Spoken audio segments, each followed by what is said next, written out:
सद्गुरु भगवान श्री सुखदेव कहते हैं, राजन आज मेरे परमात्मा ने तृणाव्रत नाम के दैत्य का भी वध किया। जैसे ही परम प्रभु परमात्मा लीला करते बैठने उठने खेलने कूदने लग गए, तभी भगवान ब्रह्मा और माता सरस्वती ने देव दिव्य बांसुरी का आदान किया।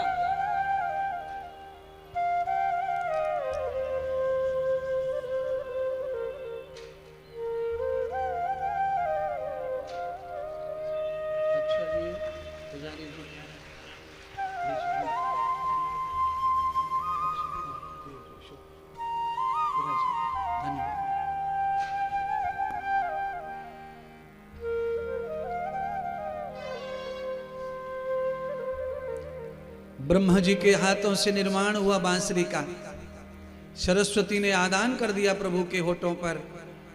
परमात्मा ने प्रथम बार में ही बांसुरी में सब रंग रास निकाल दिए। सस्वरम विधितो पाठ एवं देव अलंकृता गीतस्मलहार प्रधान स्वारम सार स्वारम सताभ्यधे। सप्त स्वरों को देख करके सारे देवता प्रसन्न हो गए। भगवान की ऐसी मधुर वाणी बांसुरी की कि समस्त गोपियों का हृदय पवित्र हो गया। बांसुरी का आनंद लेकर चित्त निर्मल हो गया। गोपियों के पावन चित्त में परमात्मा की ब्रह्म दृष्टि जागृत हो गई महाराज। क्यों? भगवान की बांसुरी से कोई फिल्मी गीत नहीं गाए जा रहे थे, गीता के अनमोल वचनों का वैराग्य दिया जा रहा था, भक्ति का, ज्ञान का, कर्म का योग गोपियों को भगवान मधुर बांसुरी के माध्यम से अनंत कर रहे थे। मुरली वाले ने गोपियों का समस्त विषय वासना नष्ट कर दी और उनके अंदर एक प्रेम उत्पन्न कर दिया, जो प्रेम भगवान के प्रति ब्रह्म दृष्टि का है। बांसुरी सुनकर ही गोपियां मंत्र मुग्ध हो गईं और सब गोपियों ने भगवान के स्वरूप का साक्षात्कार किया। और ये बात भगवान शिव जी पहले ही कह गए थे, गोपियों जिसे तुम लाला लाला कह रही हो, ये लाला नहीं है, ये ब्रह्म है। पर एक दिन तुम्हें तब समझ में आएगा जब भगवान अपनी लीला करेंगे बांसुरी की। आज वो समय आया। भगवान ने गीता का संदेश बांसुरी के माध्यम से आदान कर दिया महाराज। हर कथा में 10-5 लोगों का मन पवित्र हो ही जाता है भगवान की कथा से।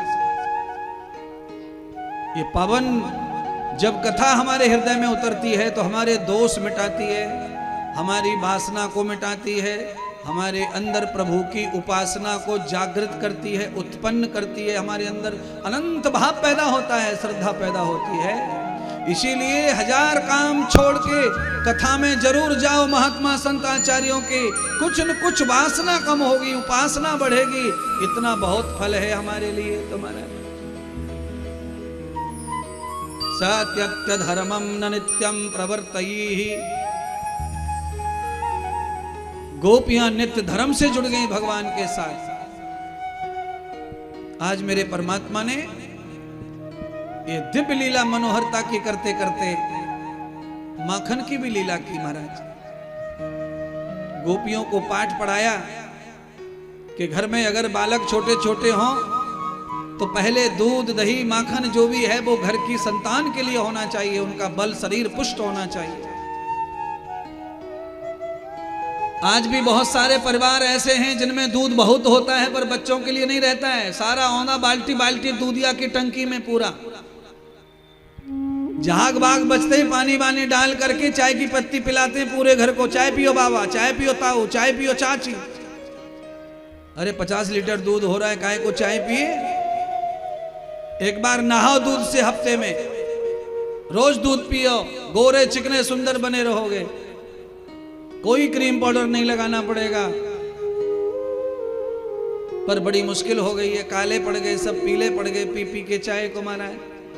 बड़े बड़े ज्ञानी लोग चाय पीते महाराज। इस दुनिया को संदेश उपदेश देने वाले भी चाय से ही चिपके हुए हैं। गला काम नहीं करता बिना चाय के कई लोगों का। क्या हो गया गले को पता नहीं। अरे अंदर के सारे स्वर पिचक गए हैं, उसको अंदर वाले स्वरों को ताकत दो, उनको बल दो। थोड़ा साधना करो, चक्रासन करो सुबह सुबह, सब नसनाड़ियां नाभि की सतर हो जाए, सारी वासना फासना भाग जाए, तब जाकर गला सतर होगा, तब जाके कूकेगा, तब जाके चीखेगा, तब जाके चीखेगा और आवाज पहुंचेगी आकाश में। आकाश में बैठे हुए ग्रह नक्षत्र जब कथा सुनेंगे, उनका प्रभाव तुम्हारे ऊपर पड़ेगा, तब तुम्हारी बुद्धि सब सही हो जाएगी महाराज।